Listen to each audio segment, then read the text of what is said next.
Ready? 1, 2, 1, 2, 3. No, so look, you messing up. It's 1, 2, 3. So it's right. 1, 2, 3. There you go.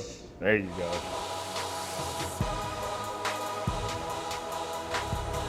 You ready, Marcus? Ready. Marcus Smart, welcome. I did some digging on you. Uh-oh. And we have a few mutual friends. Okay.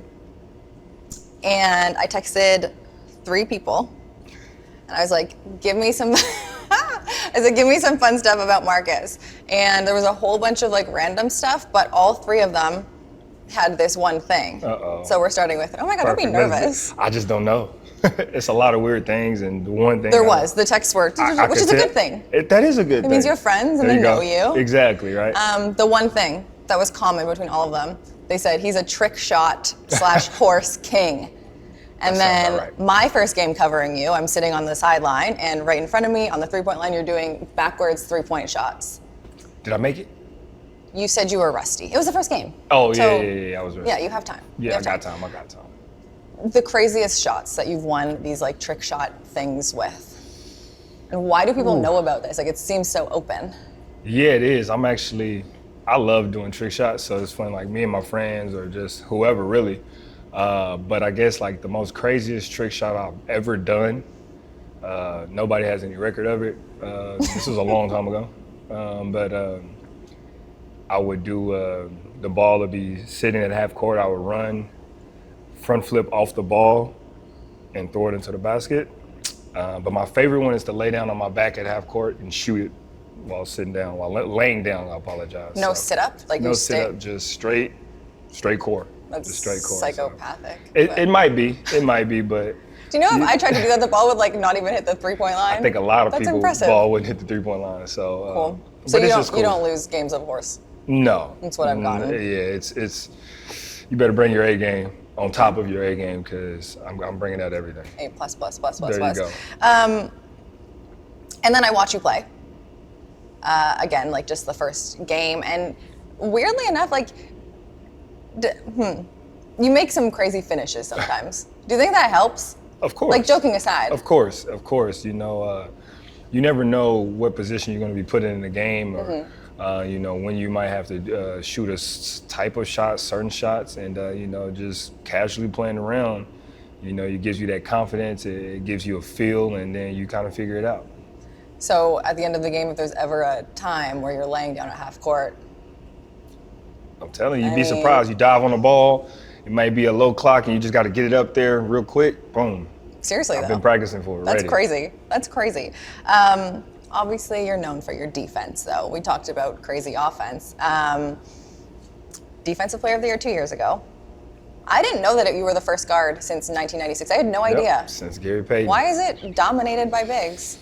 I just think, you know, the way that it is actually kind of looked at, and the way that it is analyzed, that everything is favored towards a big, you know, shots blocked, rebounds. You know, the bigs are 9 times out of 10. Those are the ones that are down there. With those, where guards, we're out, most of us is a lot of times outside the perimeter. So it's very rare that you go in as a guard into the paint on defensive assignments to go get a rebound or to block a shot or things like that. So it's more things to benefit the big and account for, which I'm not taking anything away from bigs. You know, I understand it's well deserved. They do a lot.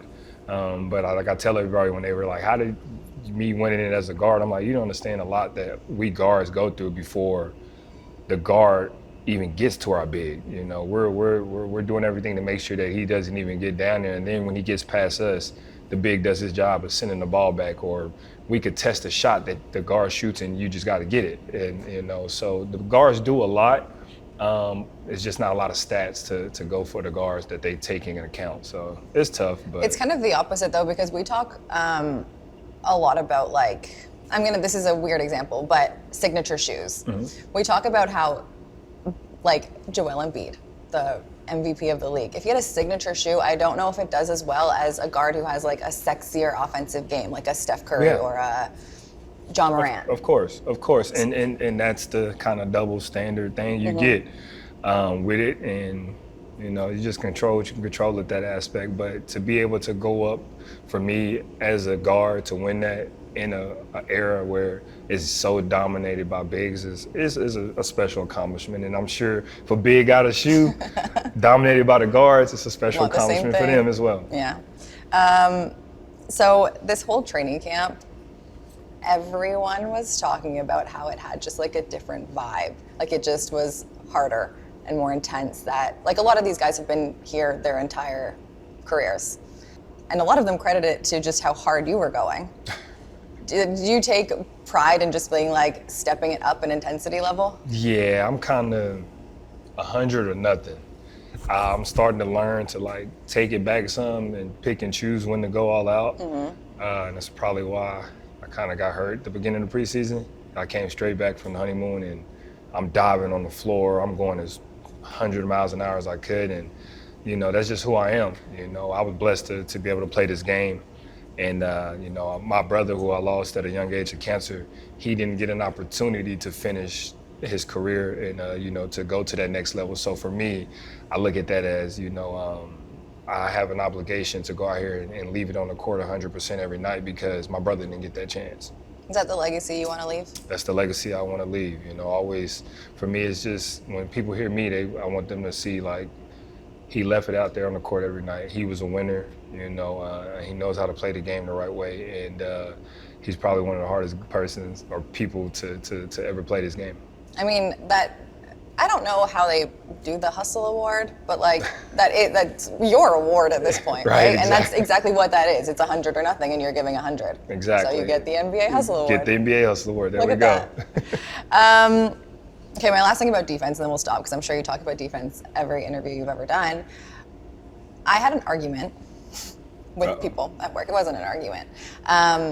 About defense being, like, I'm going to have you percentage it out. Defense being 50%, 80%, 100% effort rather than skill. Oh, defense is 90% effort. 90% effort. 10% skill, if that, but I mean, you only got, it's hard. 24 seconds in the shot clock is, you know, what you get to play defense, and it's tough to sit in a defensive stance for 24 seconds, multiple times, and you're probably in that stance. After sprinting back and then coming like, and doing it all over again for 48 minutes, it's tough. And to be able to do it, it just shows, you know, the mentally and physically, you know, where you at and effort. Nobody wants to do it. Nobody wants to see somebody in front of them like this for 24 seconds of the shot clock going as hard as they can. And just for that alone, you win a lot of possessions on defense just by your effort. And that's why I think it's more 90-10, because you can be the slowest guy out there or probably not the most athletic, but if you're giving it everything you got, you're gonna make plays on defense a lot of the times. And then you add that skill, obviously, you could do a lot more, but definitely 90-10. I'm glad you're on my side. I said 75. Okay. But I said it more like, in terms, like my effort was a higher percentage because I'm like, one, exactly what you said, nobody wants to do it. Everyone wants to do the sexier plays on offense. There you go. Defense, what is it? Defense wins championships? Defense whatever wins that championship, thing is. championship wins game. We got 2 defensive players, the last 2. You 2 years ago, Jaren last year. I guess I lied about stopping talking about defense. This is the last one. I want to know what you, like you're coming into this, you always seen Jaren play, you played against him. I want to know what you can learn from him and what he can learn from you, because 2 very different styles of defense. Definitely, you know, for me, you know, with Jaren, his timing, you know, just to be able to have the timing he has to be able to protect his teammates on that back line is something for me, you know, just getting more better and more better at that aspect of, you know, knowing when to jump, where to jump, and where to contest from. And I think from him, he can learn from me just simply, you know, adding that more mental part of it. You know, you got the physical, go jump, go do this. Now understanding when you should jump, understanding when you should probably go block a shot or just go get the rebound, when not to jump, and it keep you out of foul trouble a little bit more, things like that. So we definitely been talking and picking each other's brain.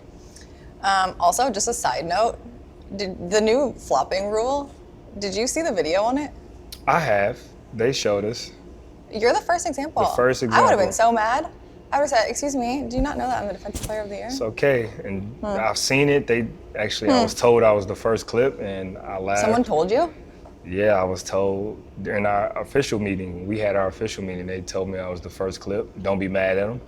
The way I would have been mad. I was would have like, been extra that's mad. fine, long as you show the offensive guys flopping too, because the offense flops way more than defensive guys. Although they tried to say that it came back that defense flopped more than the offensive guys, and it's like, come on, guys. Like, There's little rules against guys going up and not like I'm flopping on the offense. I mean, they said flopping is two aspects to it. One of them is, trying the egregious one, trying to create the contact, right? Trying to sell that contact. And I'm like, that's all offensive players do. That's it. Every offensive player tries to sell it. That's it. So as a defender, when you got a guy on offense who's allowed to put both hands in your chest, push you off, what do you do to combat it? You flop, right? That's what it's called. You embellish it. You embellish the contact. You allow the contact. So if I pushed you, right, and the officials allow you to constantly push me off, they're not even looking at it. How do I bring attention to it if you won't listen to what I'm telling you to look at it? I have to show you. I think embellish is the right word. That's what it is. I have to embellish the call to show you, so you can go look like what's going on over here. So now it brings attention to, hey, if he's going to be able to push me off with two hands, I should be able to grab him back, right?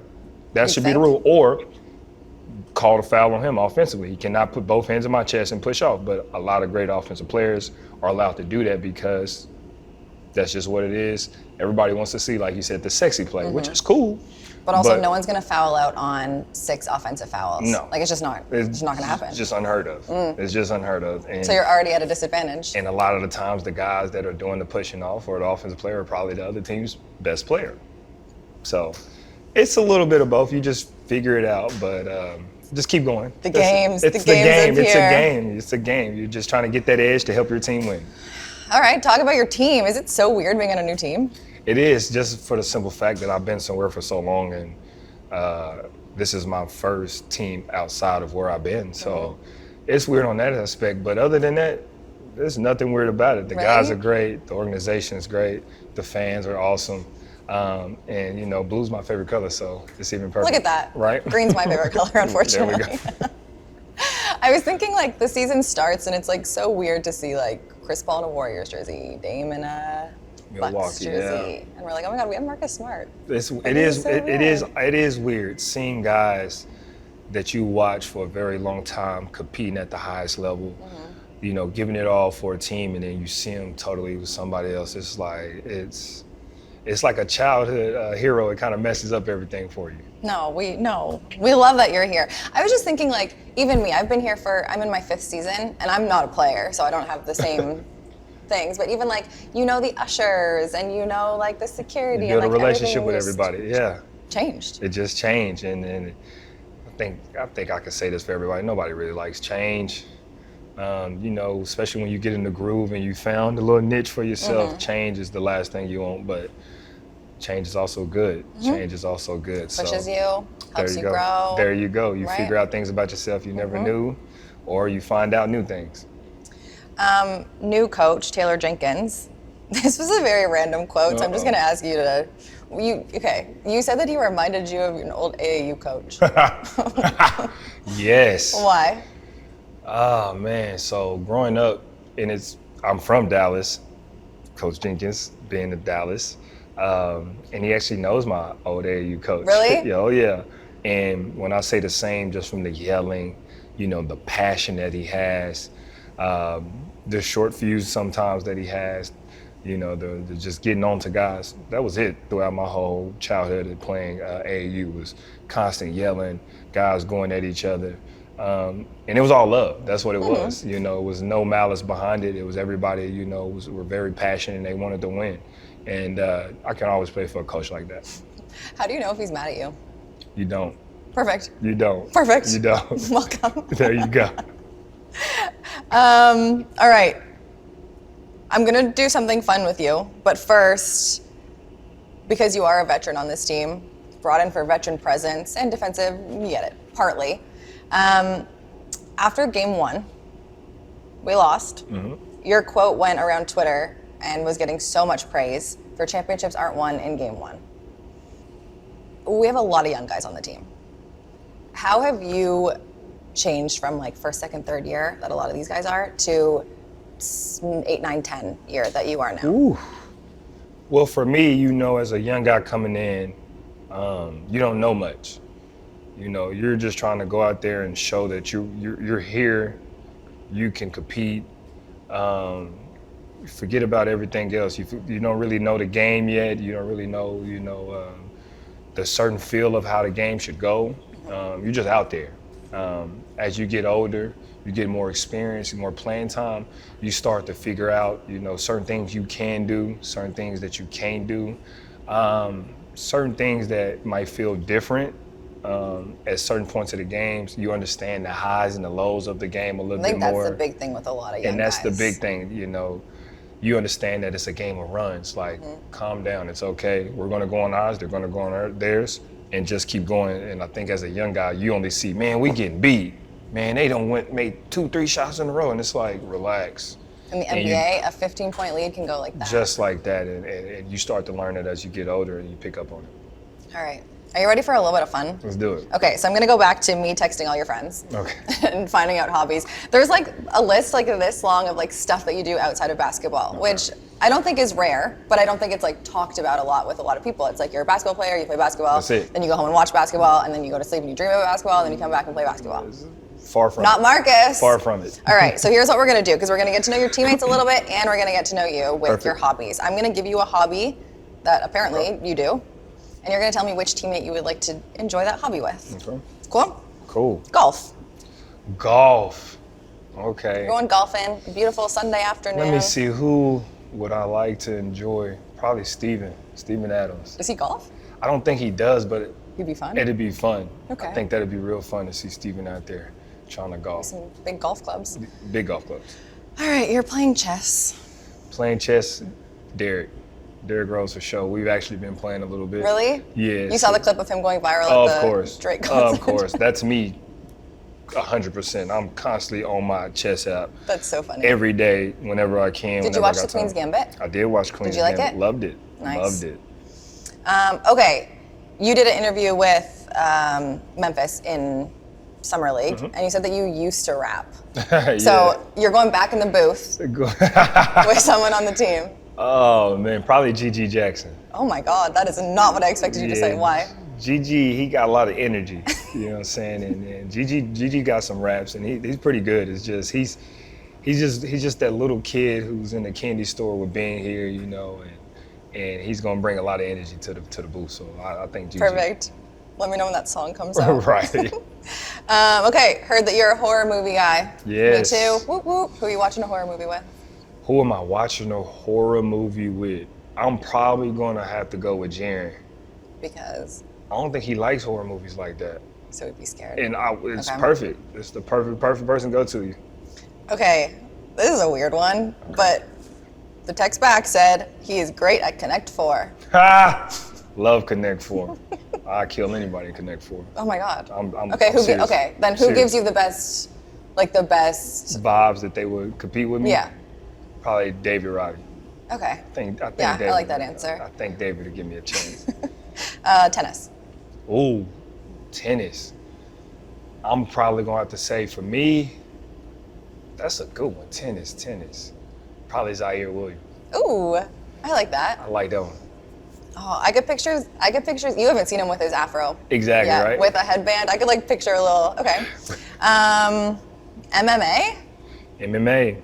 I used to take Muay Thai. That's cool. That's cool. So I'm going with Steven Adams again on that one. Like against him. Against him. Okay. Against him, yeah, for sure. Terrifying. Not at all. For me. But, well, For you. yeah. Like I'm scared for you. You scared for me? That's Yeah. all right. You can be scared for me. I'm good. Okay. Okay. Someone has to give you a tattoo. Someone has to Yeah. give This me a is coming tattoo. from the video or picture that came out in the summer where you're on a plane. Oh, so yeah, this tattoo. That's the one that you got This on is the the plane. one I got on the plane. What does it say? It's funny because people And thought, you got writing, and it's so fine. yeah, people thought that I actually didn't get it. They were like I was kind of being an Instagrammer and doing an it for the Instagrammer. clicks and just faking it. But I actually got this tattoo on What the if there was plane. turbulence? Huh? What if there was turbulence? And hey, That's what it is. But no, we were good. It was light turbulence. And my guy Compton, shout out Compton, that's his name. Danny Kirkpatrick is his real name, but we go by Compton. He does a really good job. He's really, really good at what he does.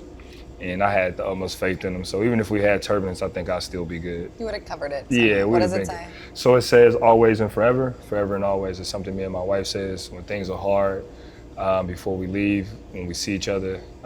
Just to, that interaction that we have between each other, the love that we have, and just. That's cute. Were you headed to your wedding, or were you going? Where were you? Yeah, so I was coming from my bachelor party. Okay. Coming from the bachelor party, and then we end up getting this, and then me and my wife actually, after our wedding, the day after, we got this tattooed here. It's your initials? Infinity M, so M and M forever. So. Oh. Cool. So we did something. You guys are so cute. Yeah, we're trying to do something, but yeah, always and forever, forever and always, But I probably have to say who I would let give me a tattoo. Oh yeah, I forgot the question. I forgot the whole question. Yeah, go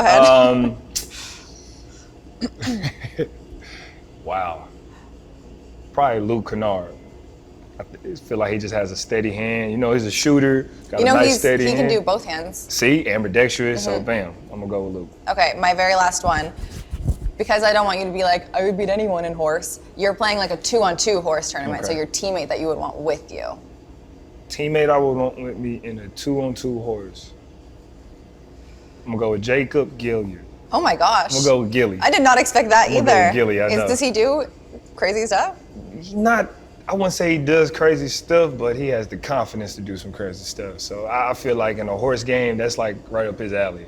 But you'd still beat him one-on-one. Yeah, one-on-one is there's no question. A lie at half court. Yeah, exactly. Yeah. That's it. Good All luck, half Jacob. court shots. Okay. That's it. Great. Well, thank you. Thank you so much. Thank you. Everyone watching, make sure you are subscribed to the Memphis Grizzlies YouTube channel for all this Just Grizzlies, more episodes, and more behind-the-scenes action.